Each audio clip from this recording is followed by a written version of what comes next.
Hi. Gonna be honest here. Portions of this video are being recorded for three different types of classes. And so if what you see does not match what you see on the screen, that's why. I then have gone ahead and recorded the personalized part to splice in for the specific courses. But this coming fall, I am teaching an online global policies course. I am teaching a few sections of an online American government course and three sections of the hybrid American government. So, in order to utilize my time, I am going to do a generic one, which is what this starts off with, and then the individualized parts. So I can all just put it all together and it doesn't take me nearly as long. So, first and foremost, hi, I'm very grateful that you actually clicked the button for the start here. If you didn't, then you probably aren't watching this video, but I'm going to put the link to the video also in the announcements. There is a lot to know at the beginning of the course, and so that's what this is here for. So first and foremost, let's look at the class. All right, so here you go. So like I said, this is going to be for multiple things. So we've got our global issues. Anything that has this image is going to be for the online American government, and anything with this image is my hybrid American government. So there you go. Notice that all of these have the same thing where it says begin with the Start Here module. I have a welcome announcement reminding you of other stuff you have to do. Let me take a moment to point out this right here. If you need to contact me, that email address will reach me the quickest.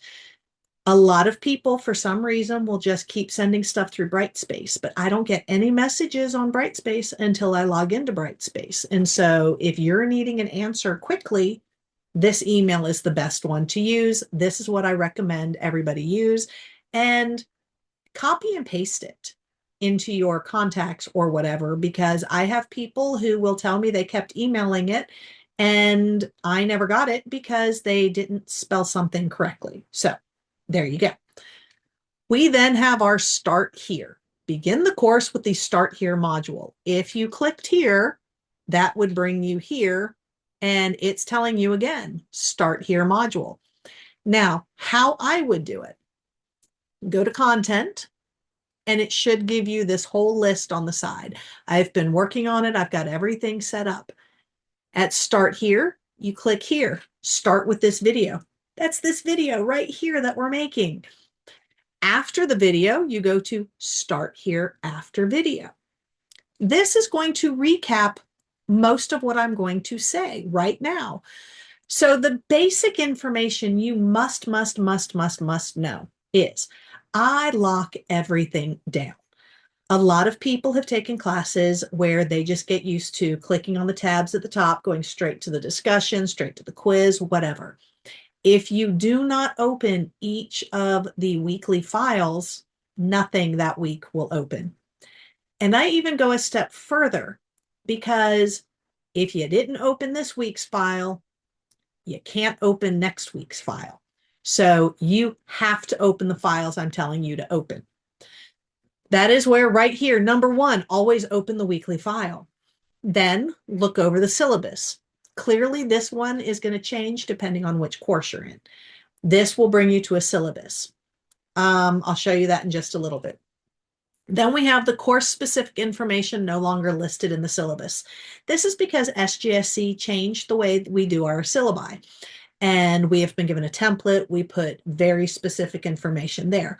All the extra information is now available for you here in Brightspace. Whether you read it or not is up to you. It is posted so you know the rules. I recommend taking a look at them. Class agenda. We will totally be looking at this in just a moment as well. The class agenda breaks down how the entire course is going to be set up. Also information about the group project, which I will talk about in a moment.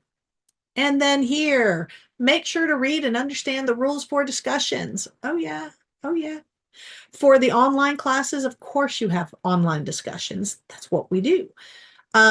If you are in the hybrid class, our discussions take place in person. So you do not have any online discussion in my hybrid class. For those, we are conducting it in person and there is a quiz, and I will go more into detail on that in that personal video.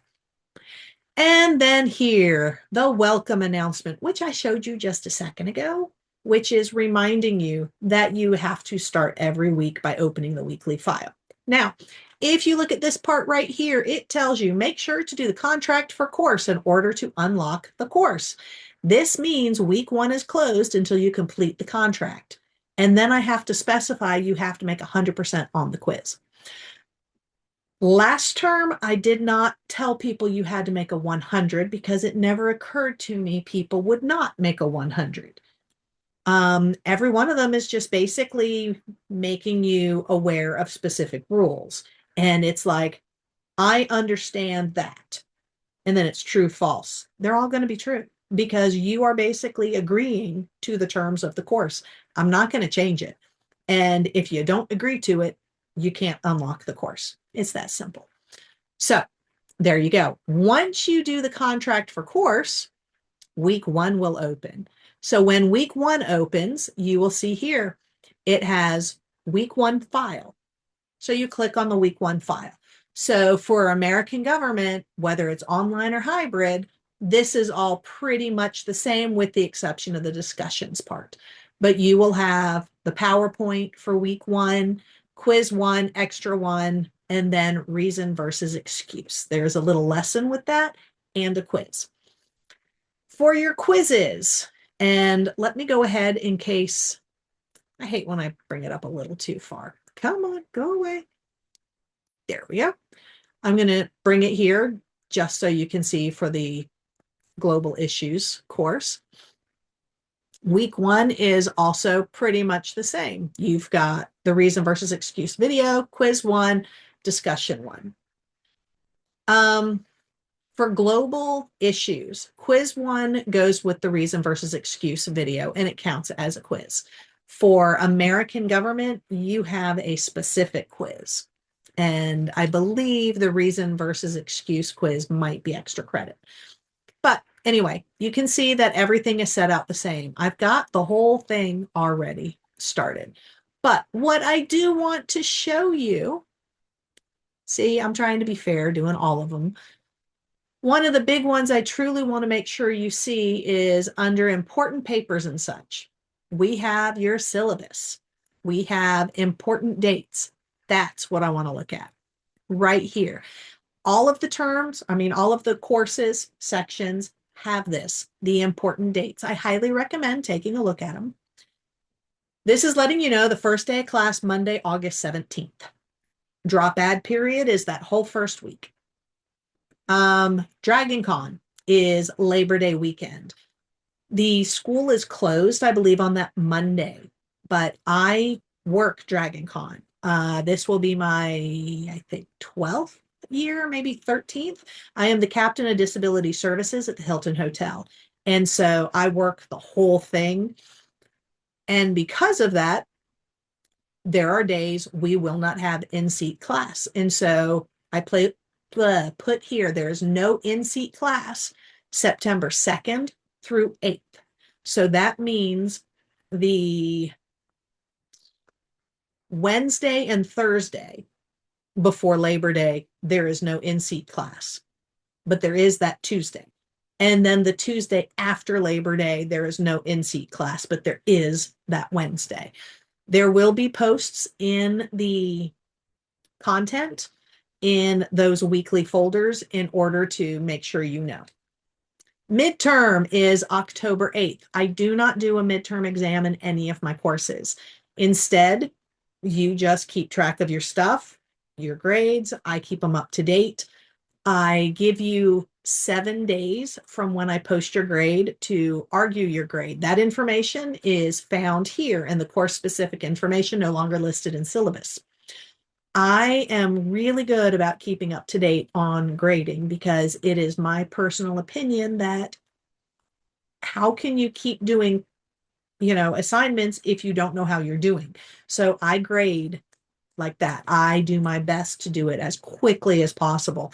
You are supposed to keep track of your grades. And midterm, it'll show you you've got in the grades area, you will have current grade, which is keeping up the whole time. And then you will have midterm grade that locks at midterm. So you know exactly what you were at midterm. Okay. Um, Last day to withdraw to receive a W grade is October 22nd. Then registration begins for the spring at the end of October. Thanksgiving holidays, there are no classes Wednesday through Friday for that week. I assume that means Tuesday we're supposed to meet. We'll revisit that one as it gets closer. And then the last day of classes, Friday, December 4th, and the final exams are that following week. These are the SGSC wide dates. So there you go. Now, let's jump to elevator pitch because I'm doing elevator pitch in all the courses. The class agenda differs, so I'll come back to that. Elevator pitch. Last term, I realized how many people can't tell me what they actually think or believe. And that really bothered me. So you will have to prepare on your own. I'm going to be asking you questions, and you will have to book a meeting with me. And it's a 15-minute window that you're booking with me. You have less than 5 minutes to tell me your political stance and your personal thoughts, beliefs, ethics, whatever. Pretty much the first stuff we cover in the term is about your political identity and things like that. A lot of people have never really thought about it. That's literally what you're doing in this course is you have to think about this. And so when you feel like you have an idea of what you think and your beliefs and stuff like that, you make the appointment with me. You have to tell it to me in under 5 minutes, the shorter the better. And then I ask you questions. That's the kicker. You have to be able to answer the questions I ask. You get 2 tries. If you do great that first time, you're done. You don't have to ever do it again. You're done. If you don't do as well as you hoped, you always have a second chance because now you'll be better prepared. So I'm going to tell you right here, in-person appointment or online appointment. I have 2 different things. If it's an online appointment, you have to have your video on. If you click on these, yeah, I'll go ahead and show you this one. It's going to take you to my bookings page. Oh, goodness. I should have already logged in. Never mind. It will take you to my bookings page and you'll see you sign up for a slot. If you do not see any time available that works with your schedule, email me and we will pick another time because my schedule is like this. It's all over the place. I am on Waycross sometimes, Valdosta others, and I live in the Atlanta area. So if the times I have open on there don't match your schedule, email me. We will work out a different time. I am even able to, on some weekends, work with you if that's the only time you have available. I will work with you, but you have to be proactive in reaching out. I need more than just a day or 2 notice. Sometimes it might take me a month. So start early. Now, what I want you to see, everywhere I had possible, I have put the rubric. So the elevator pitch grading rubric. If you click that, you should be able to see this. This is what you're being graded on. Notice it's either you did it or you did not do it. It is that simple. So your political stance and beliefs. Are you able to clearly explain your thoughts, opinions, beliefs, and your political stance? And I'll give you an example in a second. Contrary stance and beliefs. If all of your beliefs, your ethics, your religion, whatever, matches what you say your political stance is, you get full points. If they don't go together, you don't get points, because you can't tell me you believe one thing and then you stand for the opposite. So that's part of what you're being graded on. Whether or not you're able to answer questions. Because last term we had these projects, and when I asked questions, I discovered over half the class could not answer questions about what they say they believe. So you need to be able to answer the questions I ask. And I'm not trying to ask trick questions. It will literally be what pops into my head at the time. And then timing, keeping the pitch under 5 minutes. Again, shorter is better. So that is the grading rubric for the elevator pitch. Every one of my courses are going to do this. So just so you know, you're ready. Now, I did say I would give you a small example. Please don't just try to copy what I'm going to do here.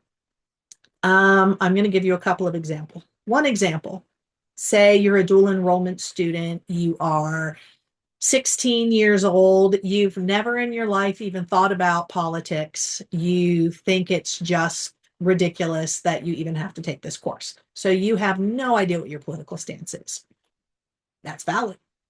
So what I would expect you to do would be to come in and say, I've never really looked into politics. I don't know if I even really care just yet. I don't have my own political stance. I know that my family seems to say XYZ, or my family never even talks politics. My family doesn't even vote. So I don't think I have a political stance, but I'm Jewish. And so I have a lot of very firm Jewish beliefs. All of that is valid. That is you personally. But if you do that, I'm going to ask you about those Jewish beliefs. Like, what are some? And how do you think that would fit in with the current administration and things of that sort? If you come in and say something like, I am a diehard Republican. I think the Republican Party is the best way to go. And I think everything the Republicans do is absolutely wonderful. And I am a firm Christian, and I believe that you need to make sure to always take care of all of the children. That would be a case where there's some contrary stance there, because the current Republican Party has cut free lunches for children in public schools. Whether you are for or against it doesn't matter. But if you state, I am staunch Republican and I believe you need to take care of all the children, the current Republican Party has gotten rid of free lunch for children. So that is not taking care of children. I hope you can follow that. Same thing where if you come in and say, my grandfather was a Democrat, my father was a Democrat, so I'm a Democrat. And I think we need stronger borders. Those don't go together. So that's what I'm meaning. You can just give an opinion about something, but you need to make sure your politics and your opinions or your ethics or your morals or your religion all match. And that for a lot of people gets difficult. And it is what you're getting graded on.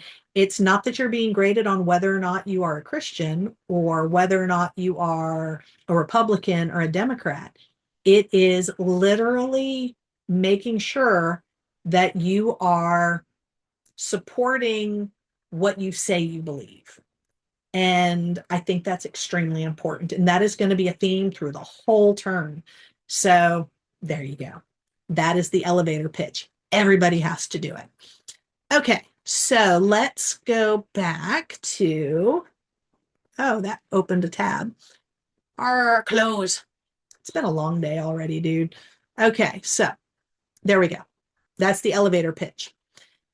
Couple of other things. I just think these are good to have. I don't know if you know that going to SGSC, you have mental health care for free. And so I've included this for anyone who needs it.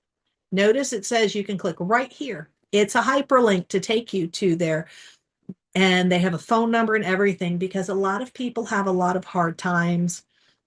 School can be stressful, life can be stressful, everything can be stressful, and your mental health is extremely important. It is more important than a grade.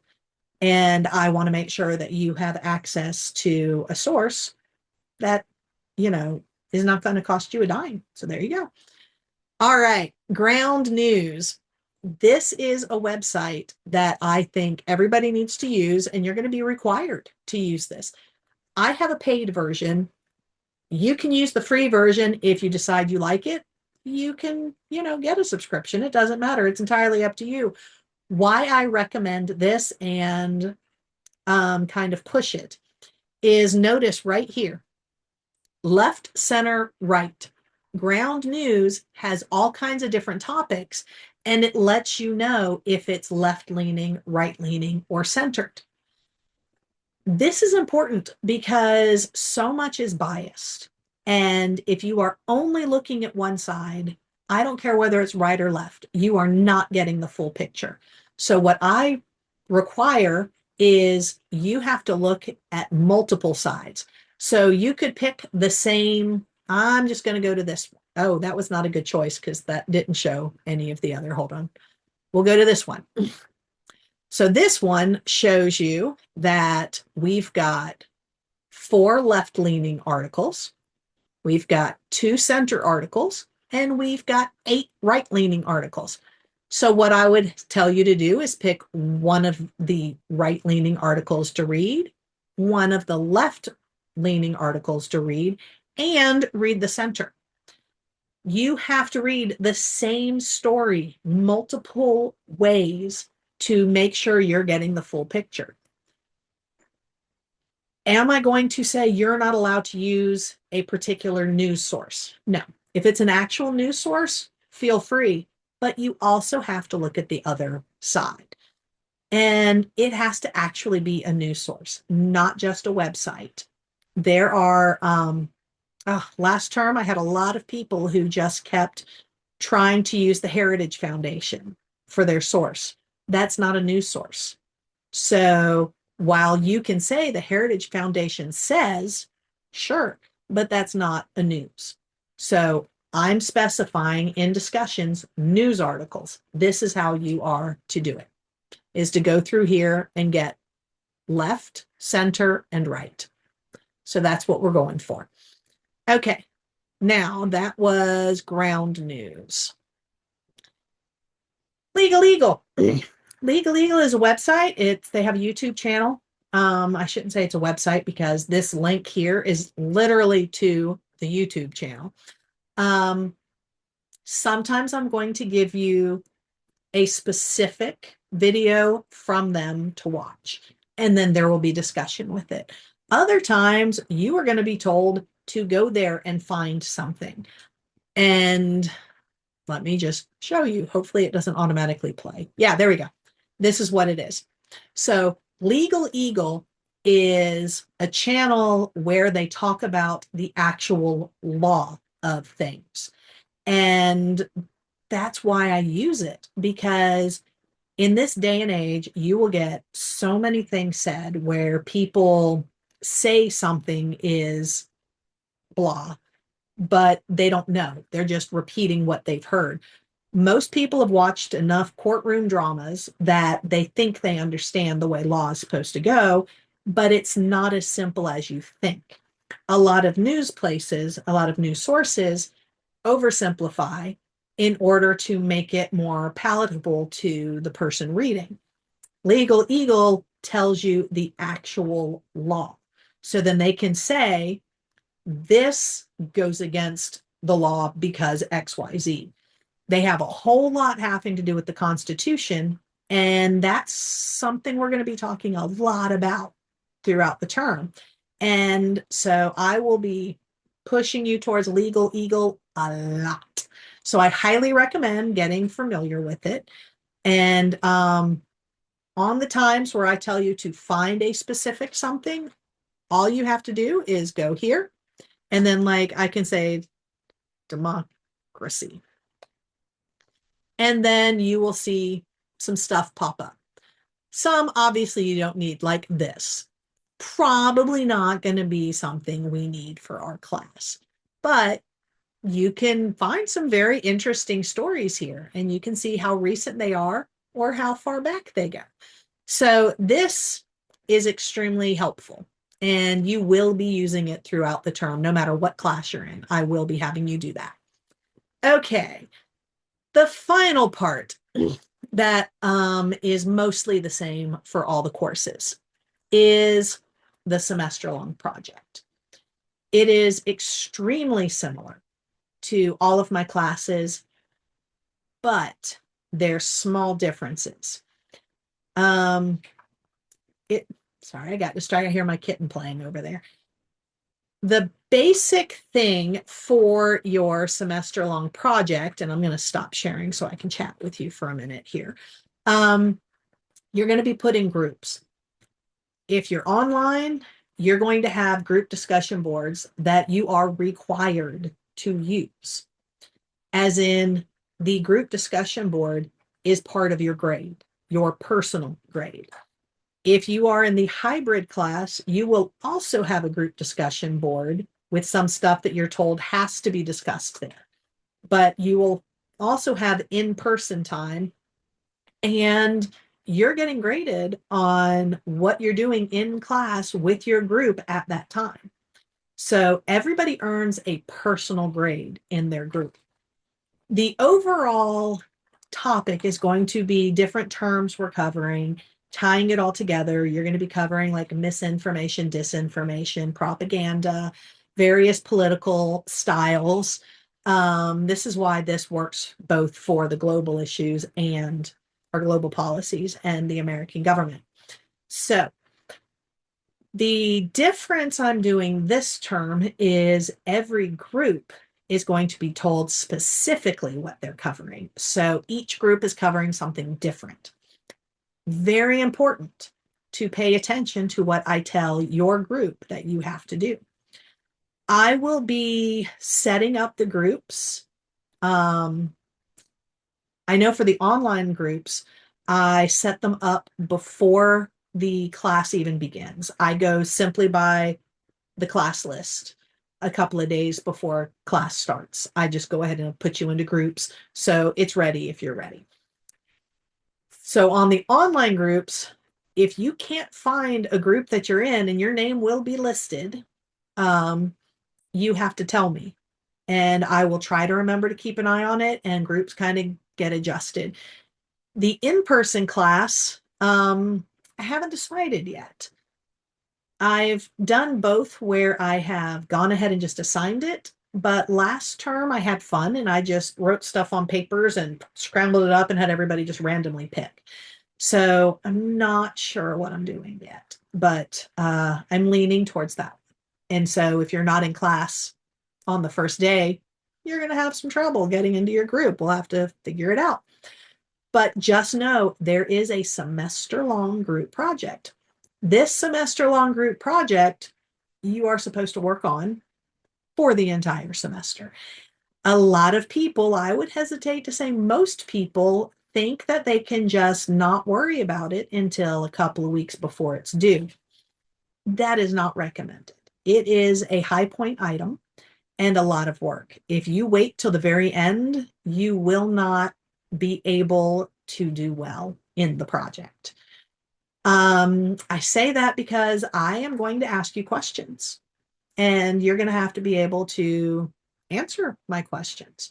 And if you didn't even look at any of the stuff until a week or two before, you're not going to know the answers.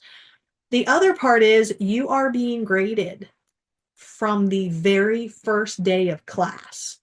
You are being graded on this project.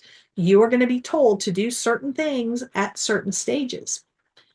Like I already said, the group discussion board, you're being graded on how often you're on there every single week. The individual part is, I want to say, like almost 3/4 of the grade. So make sure you're doing what you're told to do. I am a big proponent of rewarding good behavior. So if you do what I tell you to do from day one, you're golden.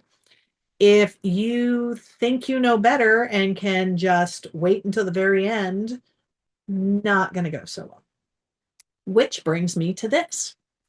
Everything that is online closes at 10 p.m. on Friday. The stuff for week 1 is open for 2 weeks solely because a lot of times there's financial aid issues and people get added late or added, dropped, re-added, stuff like that. And so for the first week, it's open for 2 weeks. After that, no. Things lock Friday at 10 p.m. Not 11:59 and not on Saturday, but Friday at 10 p.m. Those are the rules. If you wait until Friday to even open stuff and then you can't get something done, not my problem. I highly recommend start early. Yeah, you will have a quiz every single week. Every single week, there will be a quiz. For the online courses, you will always have a discussion. Your discussions will span for 2 weeks. So it will open on a Sunday, midnight, when Saturday becomes Sunday. The first Friday at 10 p.m., your first post, your initial post, your answer to what I'm asking is due before 10 p.m. on Friday. After 10 p.m. on Friday, that counts as the second week. You then also have to be active that following week. And then the discussion will lock Friday at 10 p.m. If you are in my hybrid class, you have to be present to have class discussions, and there will be quizzes. As in open-ended, I will be handing you papers and you will be writing your answers. This means you are expected to bring stuff to write with and write on to class. I will not be giving you papers and pencils. I say that, but then I realize, no, I probably am giving you the paper, but I'm not giving you anything to write with. You are a student coming to a college course. You are expected to bring your material with you. These discussions, and for the hybrid class, discussion/quiz, these are worth a lot of points. I believe I have them at 40 points per, something to that degree. So they add up pretty quickly. You don't want to miss that. I do everything on the point system. And what that means is I guarantee you 1,000 points by the end of the term. 1,000 points would technically be a perfect score. I say technically because I actually make a lot of extra available, but I'll come back to that. By it being a 1,000 point system, 100 points is a letter grade. So the fact that SGSC does have a D, that means from 600 to 699, that would give you a D. Anything below 600 is an F, you failed. 700 to 799, you get a C. 800 to 899, you get a B, and 900 and above, you get an A. Very important. 899.99 is a B. I do not round up at all. You have to have gotten it over the hump in order for it to be the next letter grade. That means keep an eye on your grade. Do not ask me about the whole, it says here that I got a 74%. No, points. We go by points. I can't help it if Brightspace is going to keep trying to shove percentages down your throat. You are looking at point value. Everything has a point value. Keep track of your points. The reason I say keep track of your points is, say that you've got, I don't know, 2 jobs, you're a single parent, and you signed up to take 5 classes because you're in a hurry. and you're exhausted and you are like, oh my gosh, I just don't have time for all of this. I wish my teachers understood I have more than just this. Trust me, we know, but you're the one who signed up for the course. We have to cover a certain amount of material. You have to do the stuff to get your grade. If you're in this kind of scenario and you are perfectly happy having a B, you don't care about that A, you just want a B. In my course, as soon as you get over 800 points, you have a B no matter what. So you could have 803 points and then not do anything else in my class ever, and you will still have a B. Totally on you. That makes it where if you bust butt at the beginning and you do all the extra things I make available, you can have a good grade before you even get to the very end of the course. So then if life is too hard or one of the classes takes way more effort, that's fine, as long as you've already gotten your points, but you better make sure you have those points. So part of why I love the point system. Every single term, I have students who take advantage of this and they finish the term with well over 100. So they end up having like 125%. I have dual enrollment students who I have to give numeric grades to having like 114 or 125. And that makes them look good. But then I also have people who will have like 30 because, and when I say 30, I don't mean 30%. I mean 30 points out of 1,000 because they didn't bother doing anything. It's entirely up to you. The way I set up my course, if you do what I tell you to do, easy A. Like, not going to lie, super easy A if you just do what I tell you to do. The thing is, a lot of people don't want to do what they're told to do and think they know better, and then they have issues. So it's entirely up to you. I have made it available, and I will even help you, show you how to make it super easy, but you have to do it. And I do require you be active every single week. Let's see. I think that's most of the generic stuff for how all of this is done. Now, I think I should do the agenda for each of the classes. So then you know the breakdown. Yeah, I think that's pretty much it.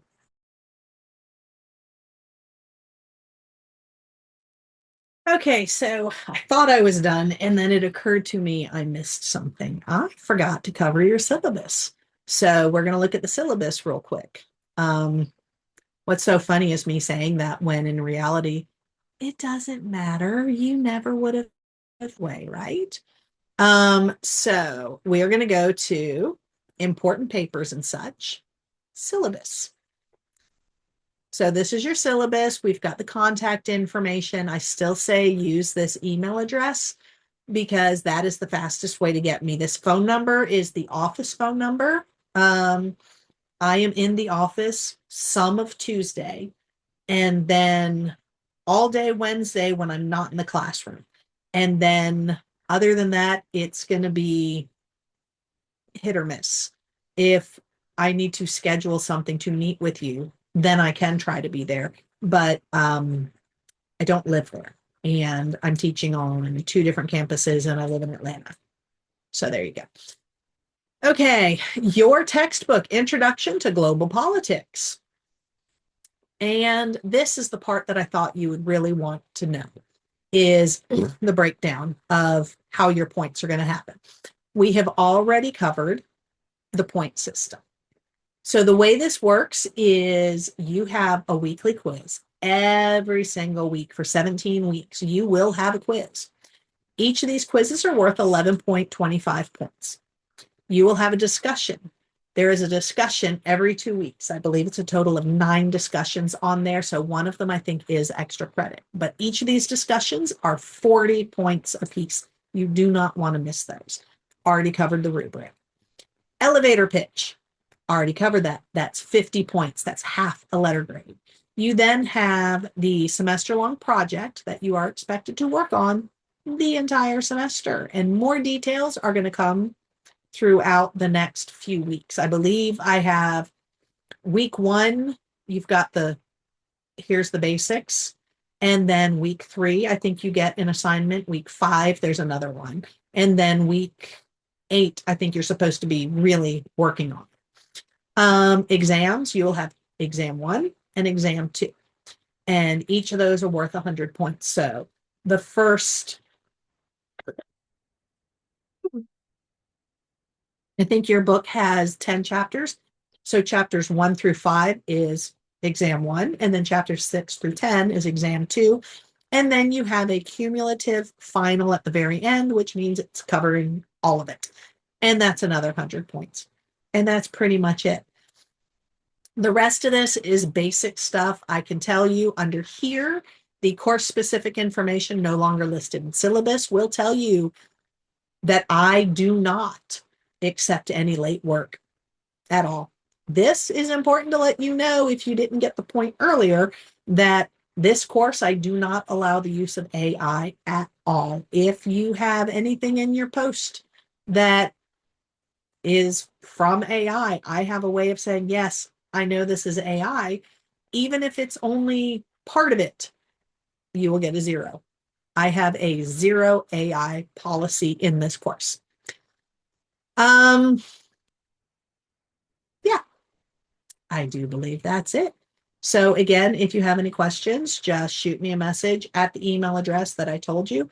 Make sure to do the course contract quiz, because if you don't do the course contract quiz, week 1 will not open for you.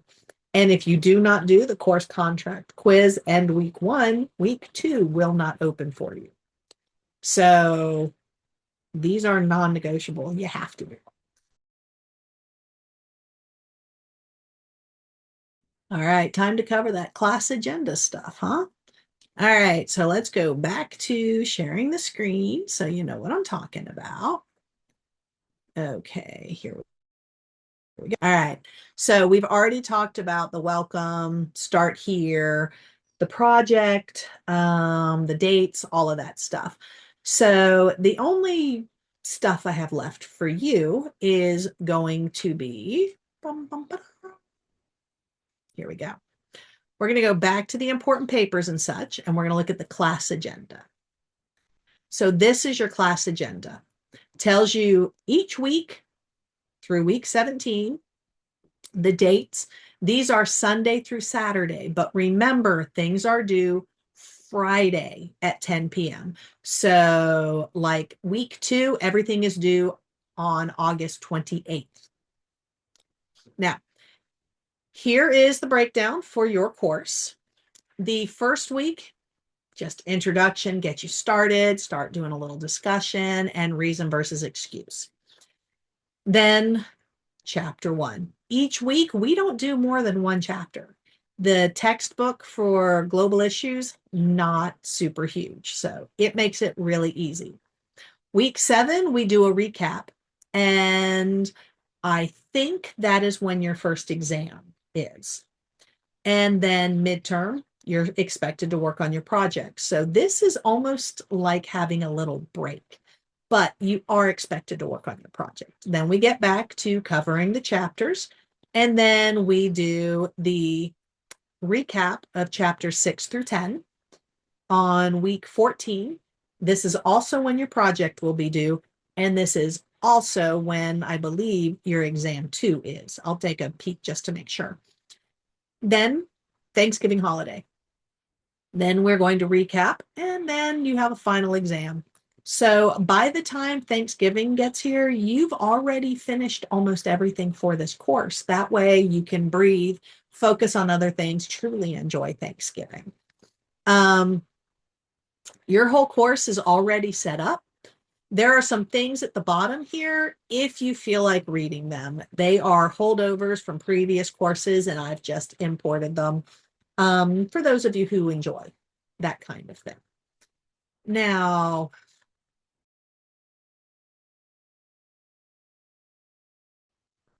for the discussions, this is just a heads up telling you we are obviously going to be talking politics because that's what kind of class this is.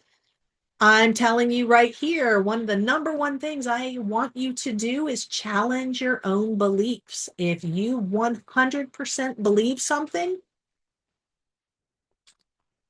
challenge it. This is one of the more difficult things for most people and one of the best things. I am a science teacher above all else. I am now political science, but I spent the past 12 years teaching biology and environmental science, as well as teaching political science. The science way of solving a problem is failure to, that's what it was, sorry, my brain blank, failure to disprove. So if you really believe something is true, it is really easy to prove yourself correct. We all know how to do a proper search online in order to prove what we say. That doesn't prove it's right. So when you 100% believe something, you need to try your hardest to prove yourself wrong. You will learn so much more that way.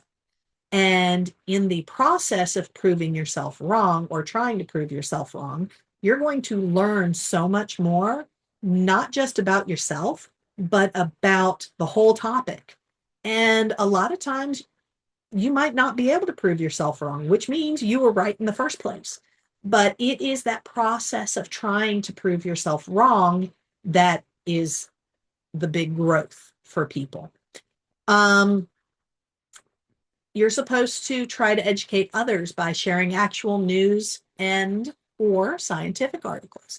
This means not not blogs or memes or any of that kind of thing. If you see something that amuses you, feel free to share it. I am not saying you can't do that. But where education is involved, you need to have a valid source. So take a moment and read over this whole thing in order to understand what I am expecting in your discussions. Now, talking about discussions, if you go to the discussion tab, you're going to see a nice big post. This is telling you how your discussions are going to go. So for the full points, you have to remember your first post. It says your initial post. That means the first thing you post has to be there before the first Friday at 10 p.m. That is listed as the due date in the calendar. Then you also have to respond to people. You have to be active a minimum of 2 different days per week for the discussion. So that means if you wait until Friday night to post, you've already lost points because you have to post at least twice per week, a total of 4 times. 2 times in the first week, 2 times in the second. The best way to do this would be make your initial post anywhere between Sunday and Thursday. Then come back a day after that post and post 1 reply.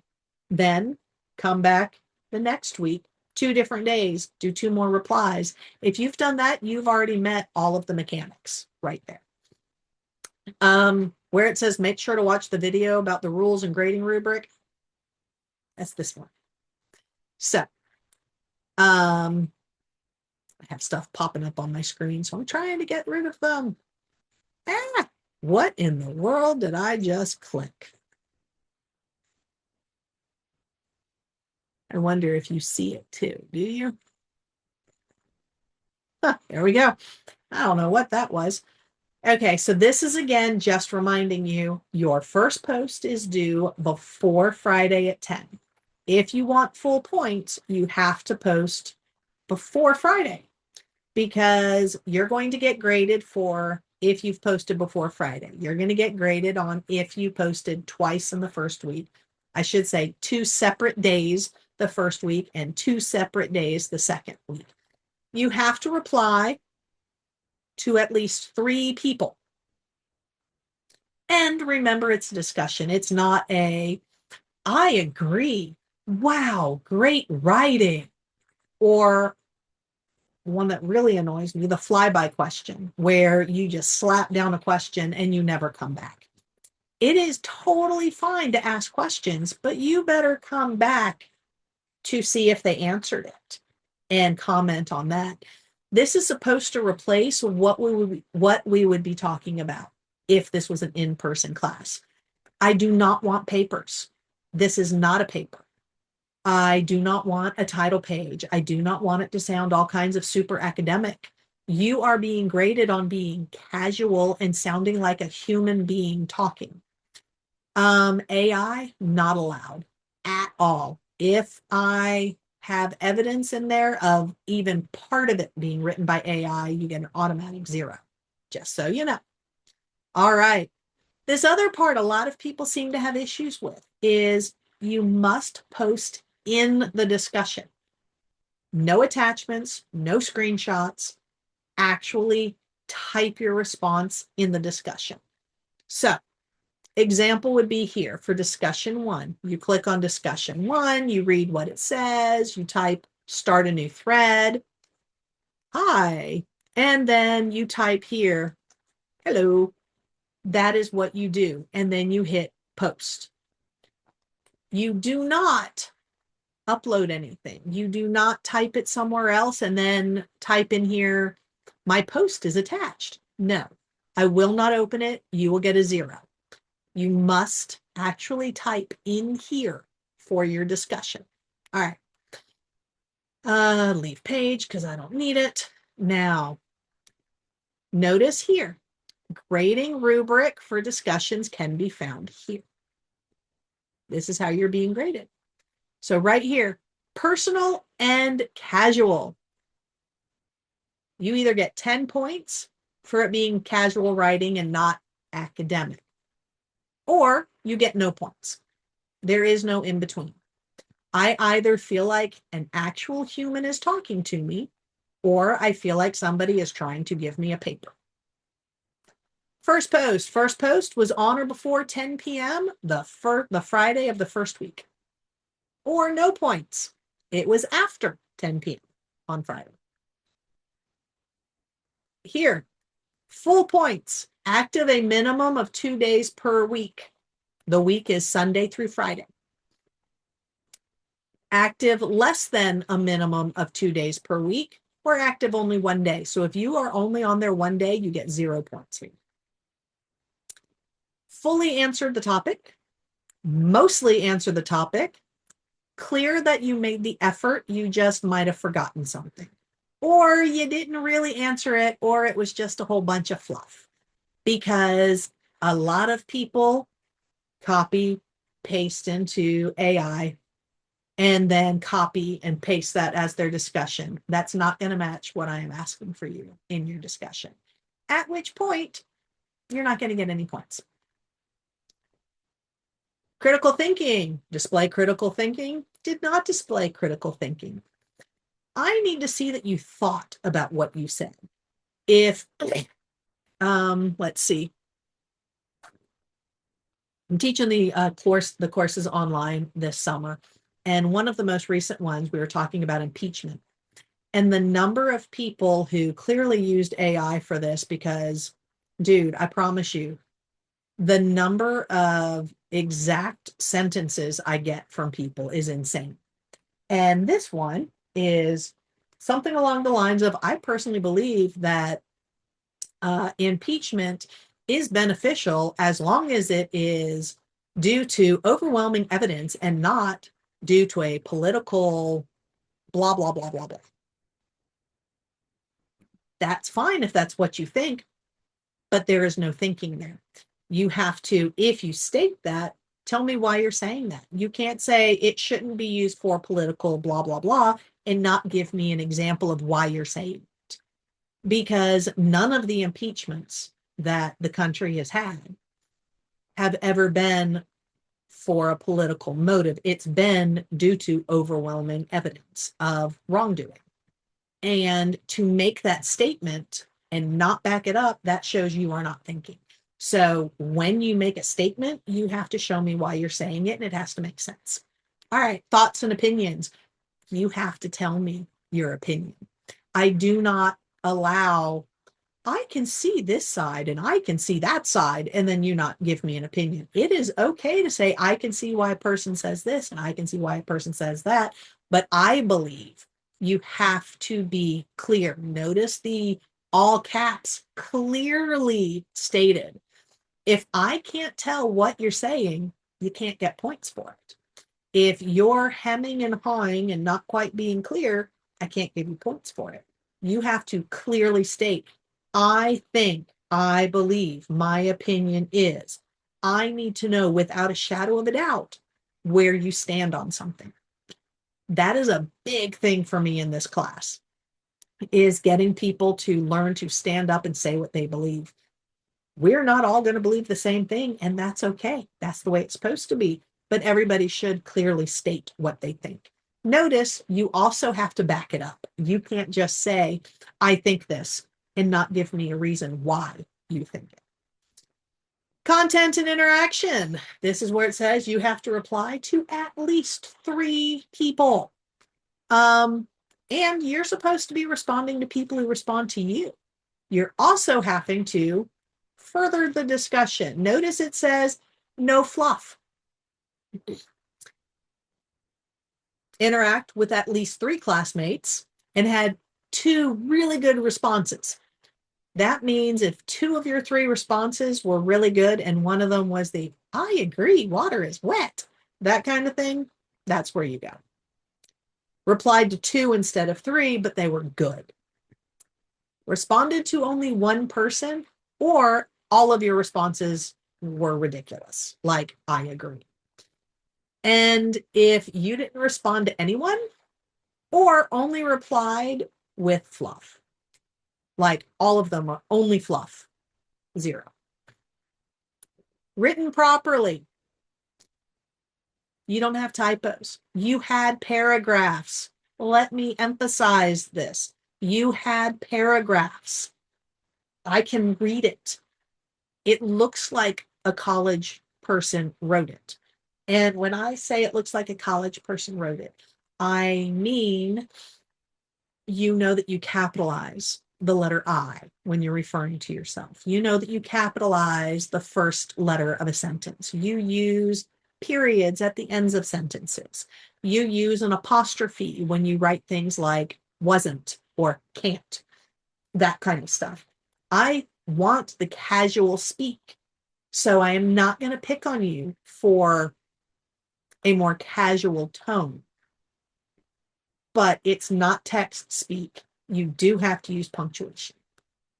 And finally, your sources. You have to have valid sources. You have to have them in your original post. You cannot attach them to a second post. They must be in your first post. And you have to specify what fact goes with what source. This does not have to be perfect. You can literally just put a number after a fact of a number 1, and then at the bottom say 1 and give me a hyperlink. I am not looking for the perfect APA format. I know most of what you do is going to be online, so a hyperlink that I can click so I can verify what you said, that's what I require. And just putting a bunch of links at the bottom of the paper or at the bottom of your discussion doesn't count, because I need to know what fact came from what source. So that is what this is right here. And notice here, if Wikipedia is one of your sources, you automatically lose all points in this category because Wikipedia is not a valid source. So those are the rules of your discussions right there. I think that is most of what I needed to talk to you about for this course. So yeah, if you need anything, again, make sure to message me here at this email address. And yeah, and that's pretty much it. I will see you later. Peace.